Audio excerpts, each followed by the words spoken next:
Excuse me আপু, এই ঠিকানাটা কোথায় বলতে পারবেন? এ কথা বলার সাথে সাথে মেয়েটি আমার দিকে তাকালো। আমি তো সাথে সাথে ক্রাশ খেলাম। ওর থেকে চোখ ফেরাতেই পারছি না। মেয়ে তো নয়, যেন একটা পরী আমার সামনে দাঁড়িয়ে আছে। এই যে মিস্টার, তা কি যেন বলছিলেন? আপু, আসলে আমি এই শহরে নতুন এসেছি। ঠিকানাটা কোথায় যদি বলে দিতেন। এই বলে ওর হাতে কাগজটা দিলাম। আচ্ছা ঠিক আছে। তারপর মেয়েটা ঠিকানাটা হাতে নিয়ে কিছুক্ষণ দাঁড়িয়ে রইল। কি ব্যাপার?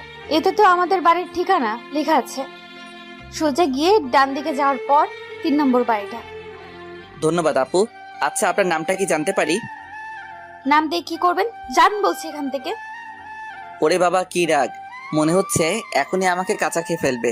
এই সামান্য কথায় এত রাগ দেখাতে হয় নাকি? আচ্ছা যাই হোক, এবার আপনাদের পরিচয় দিয়ে নেই। আমার নাম আরিয়ান আরমান। গ্রাম থেকে শহরে এসেছি লেখাপড়া করার জন্য। আমি এবার ইন্টার সেকেন্ড ইয়ারে। এখানে বাবার এক বন্ধুর বাড়িতে থাকবো। ওনারা নাকি খুব বড় লোক। পরিবার বলতে আছে মা বাবা আর ছোট একটা পিচ্চি বোন। আপনাদের সাথে সাথে কথা বলতে বলতে বাড়ির সামনে চলে আসলাম। বিশাল বড়, এত বড় বাড়ি খুব কমই দেখেছি। যেই গেট দিয়ে ঢুকতে যাব, দারোয়ান পথ আটকে দাঁড়ালো। কি ব্যাপার? এভাবে কিছু না বলে হুট করে ঢুকে পড়েছেন কেন?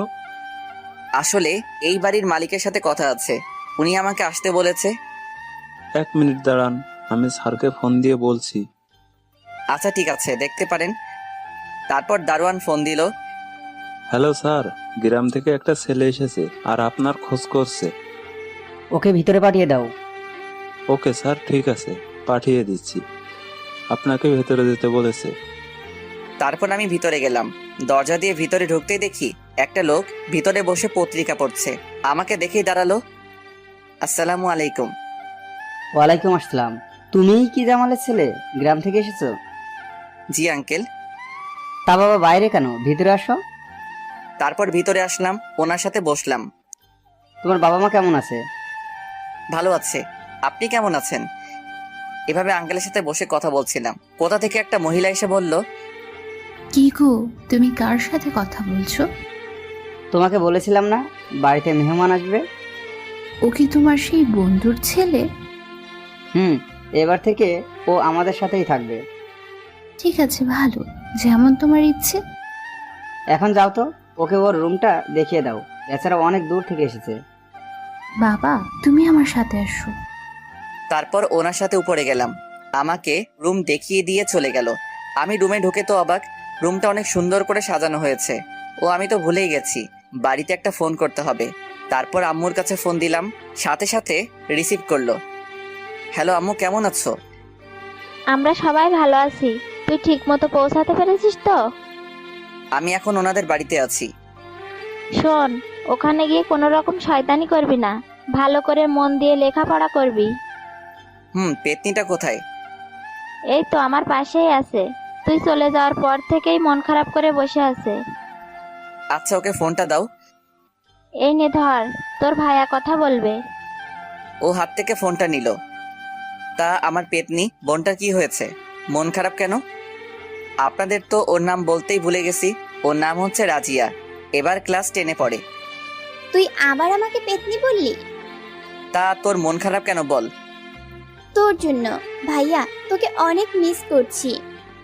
আমিও তো আমার বোনটাকে মিস করছি। কি করব বল, এই ছাড়া তো আর কোনো উপায় নেই। লেখাপড়া তো তুই এখানে থেকেও করতে পারবি। শহরে যাওয়ার কি দরকার ছিল? দরকার আছে, তুই বুঝবি না। এখন আর মন খারাপ করতে হবে না। আর শোন, কারোর সাথে কোনো দুষ্টামি করবি না। এই কথাটা আমার তোকে বলা উচিত। আচ্ছা ঠিক আছে, আমিও কোনো দুষ্টামি করব না। বাবা বাড়িতে নেই। তোকে এগিয়ে দেওয়ার জন্য বের হলো যে এখনো বাড়িতে আসে নাই। আচ্ছা ঠিক আছে, এখন রাখি, পরে কথা বলবো। এই বলে ফোনটা কেটে দিয়ে যেই পিছনে ফিরলাম, আমি তো যেন আকাশ থেকে পড়লাম। রাস্তায় যে মেয়েটির সাথে দেখা হয়েছিল ও আমার সামনে দাঁড়িয়ে আছে। কিন্তু ও এই বাড়িতে কি করছে? আপনি এই বাড়িতে? আজব তো, আমার বাড়িতে আমি থাকবো না তো কে থাকবে? আপনার বাড়ি মানে? কই, তখন তো কিছু বলেননি। বলি নাই, বলার প্রয়োজন মনে করি নাই। এবার কি আপনার নামটা জানতে পারি? অবশ্যই জানতে পারিস। তোর মতো খ্যাতকে আমি আমার নাম বলবো না, অন্য কারো থেকে জেনে নিতে পারিস। আচ্ছা ঠিক আছে। আপনি কথায় কথায় এমন রেগে যান কেন? চুপ, বেশি কথা না বলে এখন নিচে আয়, তোকে ডাকছে। এই বলে চলে গেল। না, মেয়েটার দেখছি অনেক তেজ। না, এর থেকে দূরে দূরে থাকতে হবে। তারপর আমি ফ্রেশ হয়ে নিচে গেলাম।